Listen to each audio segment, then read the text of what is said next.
प्रदेश में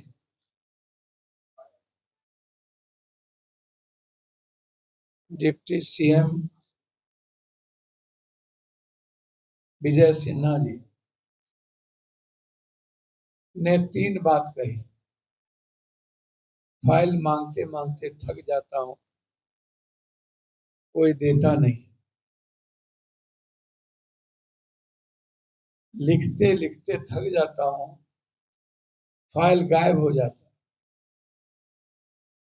अंत में एक ही जवाब होता है कि फाइल में आग लग गई। ये प्रदेश के डिप्टी सीएम साहब सिंगला कंपनी, जिसको कई स्टेट में वार्ड कर दिया गया, ब्लैकलिस्टेड कर दिया गया। पटना राजधानी के टेंडर में भी उसकी कूट टूटी थी। और एक ही स्टेट नहीं है, सिंगला कंपनी के साथ लगभग जितना डिपार्टमेंट है, चाहे आरडब्ल्यूडी, चाहे ग्रामीण, लगभग जो टेंडर हो रही है उसमें सब के सब नेता, बिचौलिया और पदाधिकारी के मिलीभगत से। मेरा मानना है कि यह प्रदेश कंप्लीट रूप से पदाधिकारियों के रामो कर्म पर जिंदा है। पदाधिकारी का आतंक है, पदाधिकारी के परिवार फल फूल रहे हैं, पदाधिकारी लोग जनता के पैसे को अपने परिवार में लगा रहे हैं। एक भी मंत्री, मुख्यमंत्री, उपमंत्री का कोई आदेश पालन नहीं हो रहा है। जब डिप्टी सीएम का फाइल मंगाना कोई नहीं सुनता, तो मेरा एक नेक सलाह होगा विजय बाबू को कि अविलंब आपको इस्तीफा करना चाहिए और जनता में मैसेज देना चाहिए कि जब हम अपनी मंत्री खुद अपनी रक्षा नहीं कर सकते, तो इस प्रदेश के 13 करोड़ लोगों की रक्षा अब नहीं हो सकती। क्योंकि सदन में एक दूसरे से सब मिले हुए, सदन में मुद्दों पर बात नहीं होती। इस प्रदेश की स्थिति अच्छी नहीं है, हालात अच्छे नहीं है, क्योंकि सब एक दूसरे के चोरी के बारे में जानते हैं। सदन सिर्फ अखाड़ा बन गया है 2025 के सियासत, कुर्सी और एक दूसरे के चोरी को बचाने का। इसलिए पूरी सिंगला कंपनी की जांच 10 मार्च के बाद इसकी पूरी जांच के सदन में हम लोकसभा में उठाएंगे। और इतनी ही नहीं, जो भी कंपनी पुल बना रही है या कोई भी आरडब्ल्यूडी से लेकर के, जिसमें नेताओं की मिलीभगत है, ग्रामीण से लेकर, भारत सरकार को मैंने चिट्ठी लिखा है कि 20 साल के अंदर जो भी टेंडर हुए उसकी पूरी जांच करें। क्योंकि बिहार के मुख्यमंत्री तो अब सिर्फ पदाधिकारियों ने उन्हें निस्तब्ध कर दिया। वो काम करने वाले व्यक्ति थे। पता नहीं नीतीश कुमार जी किन परिस्थितियों में मुख्य दर्शक बने हुए हैं, क्यों चुप है? क्या कारण है कि इस प्रदेश की प्रगति रुक गई, जो बजट से समझा जा सकता है? बिहार का बजट, मुझे लगता है कि ऐसा बजट मैंने किसी भी, जो सबसे छोटा प्रांत है उस प्रांत में भी इतने कम की बजट के साथ और कोई विजन और दूरदर्शिता नहीं, प्रगति और सकारात्मक दृष्टि नहीं, और बिहार के विकास को लेकर के खास तौर पर नौकरी का कोई विजन नहीं, युवाओं का कोई विजन नहीं, भ्रष्टाचार का कोई विजन नहीं,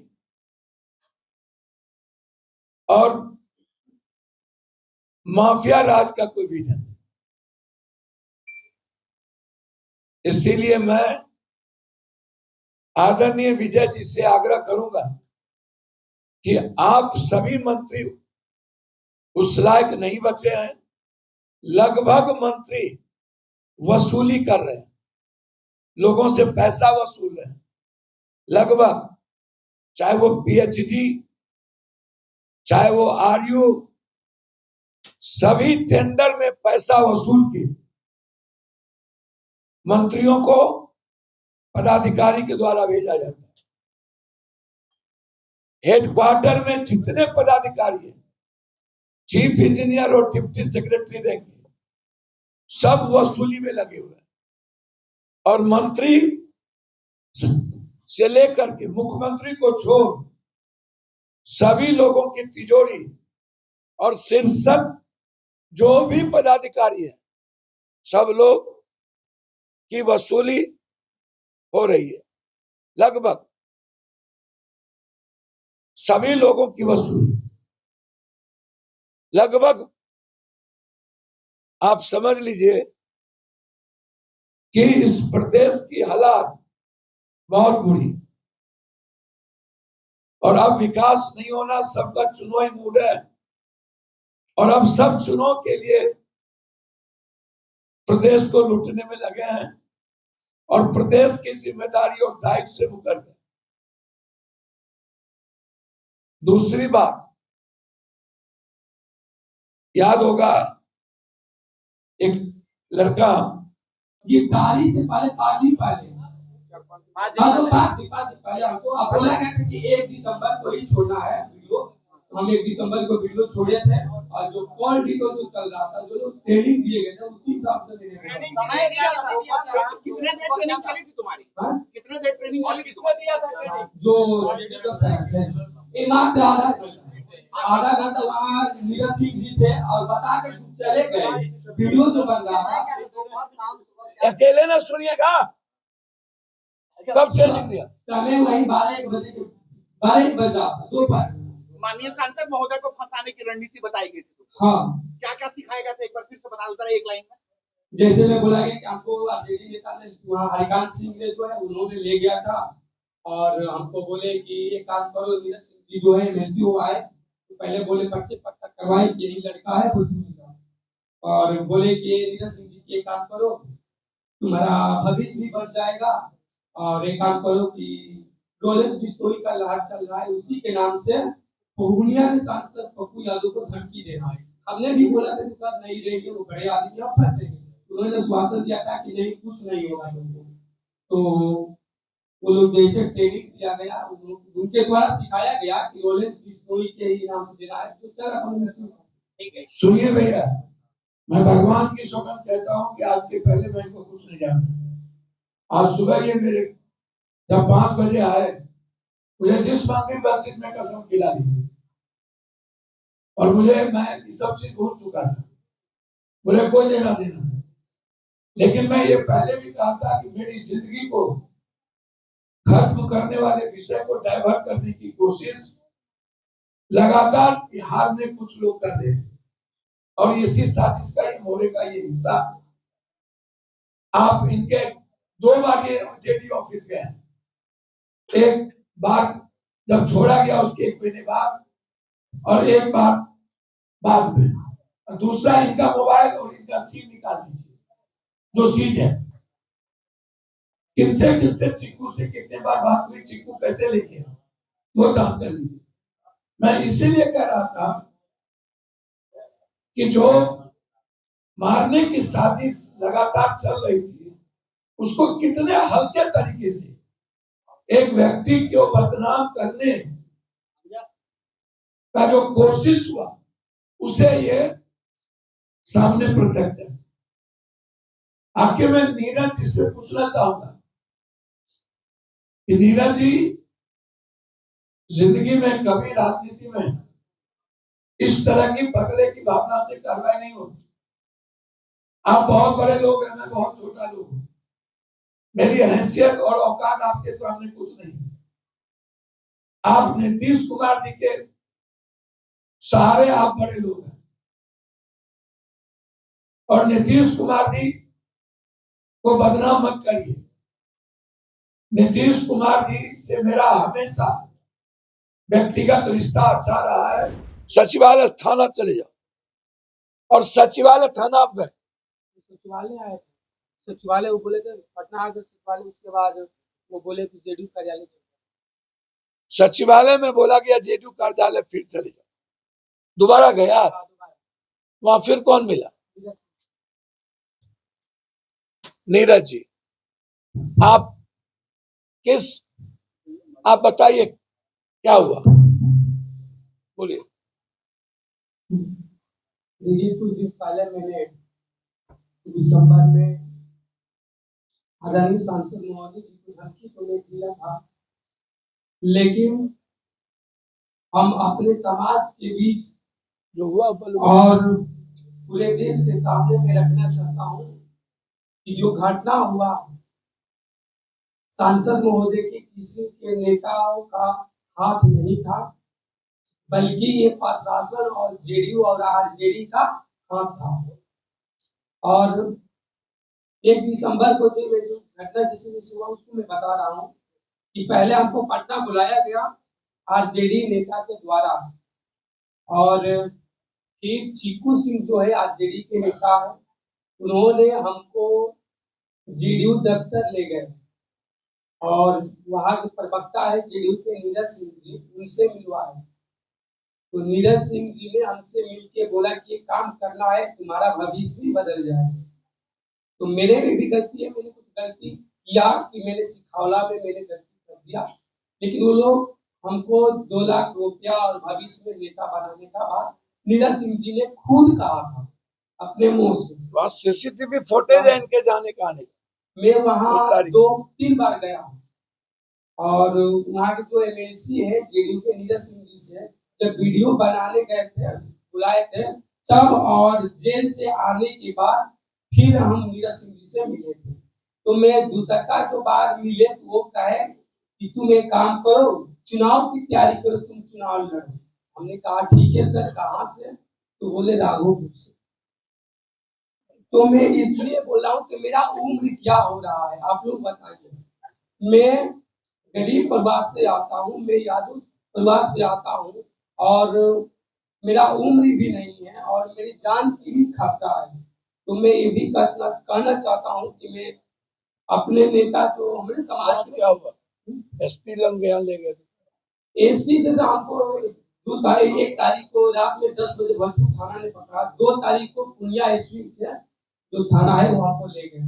वहां हम 7 बजे रात को पहुंचे, हमको आधा घंटा रखा गया जेल में। उसके बाद हमको 8 बजे से लेके रात 1 बजे तक बैठाया गया और किसी नेता, पता नहीं वो कौन नेता थे जो आए थे, वो जेडीयू के नेता थे, जो चश्मा पे उसका नाम नहीं जानता है, संतोष कुमार कौन नाम है, लेकिन वो भी लोग आए थे और षड्यंत्र रचा गया। जो हम तो खुलेआम जो है मीडिया पत्रकार को वहाँ जो बैठ लोग लिए थे हम बताए थे, लेकिन वो वहाँ दबा दिया गया।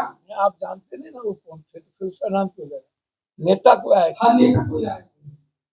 उसके बाद फिर एसपी ने अपने तरीके से प्रिंस किए और हमको तो बेल दिए जेल थाना से ही। तो मेरा मोबाइल भी जब्त कर लिया गया, मैं मोबाइल मांगा तो नहीं दिए और बोले कि अगर सच्चाई को सामने लाओगे तो हमको गाली गलौज और उल्टा शब्द भी बोला गया तो हम नहीं रख सकते हैं। और फिर उसके बाद थाना से ही हमको फोन आया 1 महीना पहले कि पटना आओ।